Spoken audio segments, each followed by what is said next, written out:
Let's now go on Zoom and engage Prophet Prince Ohene Bequin, his lead pastor, Harvest Field Ministries on this issue. Good evening, sir, and thanks for joining us on Newsnight.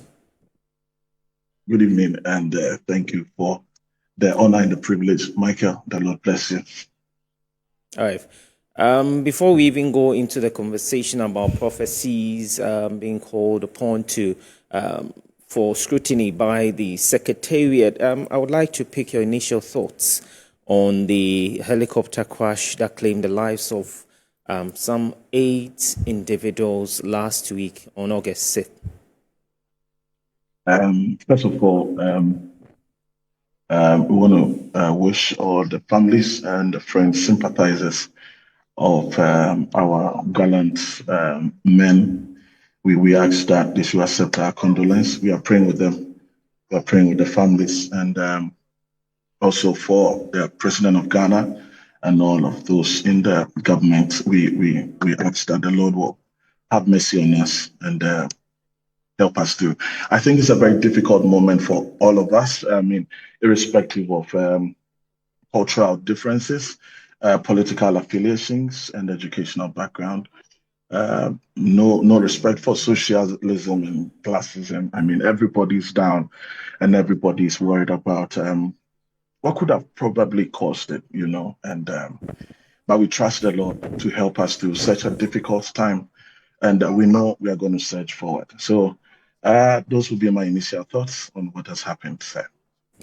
Now, what's your understanding of the statement by the Secretariat that all prophecies should be forwarded to them for review? First of all, what do you make of it? Mickey, I think that in the academic architecture, this falls within the broad perspective of state and religion affairs, where we have to be able to define clearly the relationship between state and religion. For example, there are nations that have a conflict relationship, there are others that have a contingency relationship, and there are others that have a coherence or a complementary relationship. And I think that for a country like Ghana, the best approach we can have is to have a complementary relationship. By complementary relationship, we see both state and religious institutions as important entities that must collaborate, work together, especially when it comes to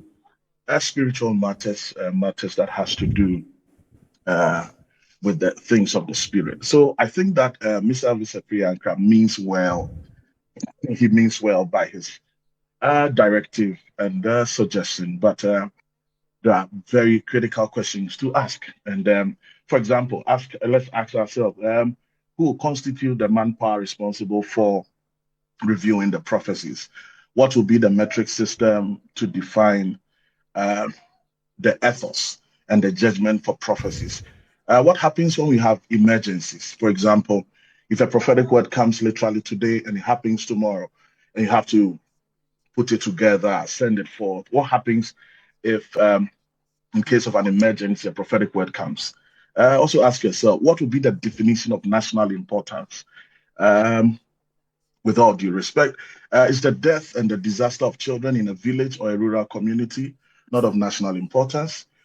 So we must be able to define properly these parameters. And what if those reviewing the prophetic messages are wrong? Because for those of us who are Christians, there are scriptures where an old prophet was wrong and a younger prophet was right, and at the end of the day, it led to the death of the younger prophet. And what should be the modus operandi for disseminating a prophetic word? Because I know as a prophet, there are times where you have to try to reach people privately, and you try many times to reach them, and it's unsuccessful. What do you do in such seasons? So these are important questions we must ask and get answers to. But I think that Mr. Vice-Priyanka means well, and if we get answers to these questions, I believe that we'll be able to surge forward and get things done rightly. Because, Mickey, as I sit here, there are people who are members of parliament in the current administration that have prophesied to,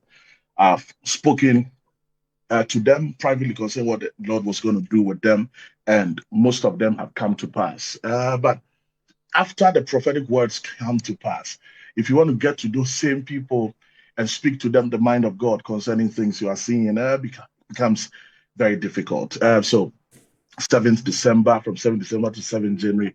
Can you believe that I've been waiting to hear from at least three members of parliament I've ministered to, I've prophesied to, who have not reached out or responded to me from that time till now? So these are all questions that come in. How do you go about it when you have a prophetic word and then unfortunately you're unable to reach the person privately? How do you go about it? So these are very important 6 questions. I think Mr. Visapriyankra should be able to define categorically and find answers to. But I think that in general, he means well All because right. of the security matters that come in, stability, the fact that it has to do with families, and the prophets. For example, let us streamline the discussion to a prophecy of death where somebody important is told, that is going to die. I mean, it's an emotional issue. It's a very delicate issue, and so I get it. It has to be handled well. But these are the questions I'm asking as a prophet, and also as an intellectual, a scholar in religions. And I would like that we find answers to this so that we all search forward and do better. All right. So even before the helicopter crash, we've seen on social media some prophets Right. coming up to say some government officials should have come to see them and all that. Are they even right to put such information in the public domain? I think that, just like how medical doctors have the technicalities, the ethos in addressing medical issues, uh, prophets in general must also have the ethos. They must have the ethical measures in how to communicate a prophetic word. For example, I think that if a prophet ministers to somebody and is unable to reach the person privately, has tried to link up to all the people he can get to, to get the person in question to speak with, and it's becoming difficult. I think that may be the time, or under those circumstances, should a prophet be able to say maybe publicly that I would like to reach Mr. So and so, to speak to the person. But when it also comes to the substance of the prophetic word that is delivered, I think that it has to come with a certain mastery, a certain maturity, and a certain right modus operandi, like I said. And so if it has to do with very technical and very serious emotional and personal issues, I don't think it should be brought to the public domain, like how some people are doing. But I think that generally the prophetic ministry must also be given a lot of credence and relevance and recognition in the country. And I think that the prophetic ministry is also very young, and over time it's going to grow. Even new Pentecostal charismatic movement is young. I mean, the oldest charismatic church in Ghana, arguably Action Chapel, is not even 50 years. So it's a young movement, and because it is young, we are going to have issues with it: human interference, human negligence, human errors.